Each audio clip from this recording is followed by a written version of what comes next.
Karibu katika channel hii ya Faraja Euphrates. Leo nataka nikuoneshe namna gani unaweza kuangalia umri wa kompyuta yako. Inawezekana laptop ama desktop. Cha msingi ni kompyuta tu. Sasa namna gani utaangalia umri? Kuna program nimekuwekea link katika description hapo. Ifungue, lakini zingatia kuangalia hii video mpaka mwisho kwa sababu hilo folder ambalo ndo kuna hiyo program lina password na password ipo mwisho wa hii video. Kwa hiyo angalia hadi mwisho hii video ili uweze kuona password iliyotumika katika hilo folder ambapo ndo kuna hiyo program ambayo nimekuwekea ambayo utaitumia ili uweze kuona umri wa kompyuta yako. Sasa sio umri tu, unaweza kuangalia umri lakini pia ile storage ya PC yako ipoje.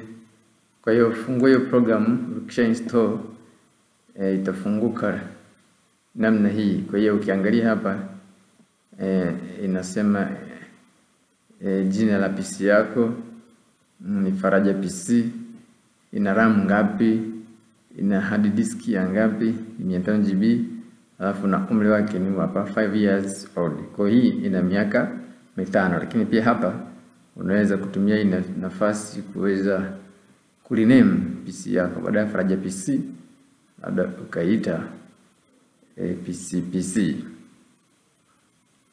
Lakini pia utaangalia storage capacity ipoje. Hii ni 60% full, maana imesha 60% tayari imeshajaa, bado 40%. Lakini pia unaweza kuangalia battery capacity, maana afya ya battery yako ina asilimia ngapi. Ya kwangu ina asilimia 86 ile afya yake, kwa maana hii afya au battery capacity huwa inapungua kadri ambavyo unaendelea kutumia PC. Ndio maana kuna PC nyingine unakuta huwezi tena haiwezi kukaa na moto, yani yenyewe ikizima imezima PC, lakini inakuwa kama vile desktop. Kwa hiyo ni wale ambao wanatumia PC ndio utaona hii sehemu ya battery capacity. Kama unatumia desktop bana halina battery. Kwa hivyo ndio namna kuangalia.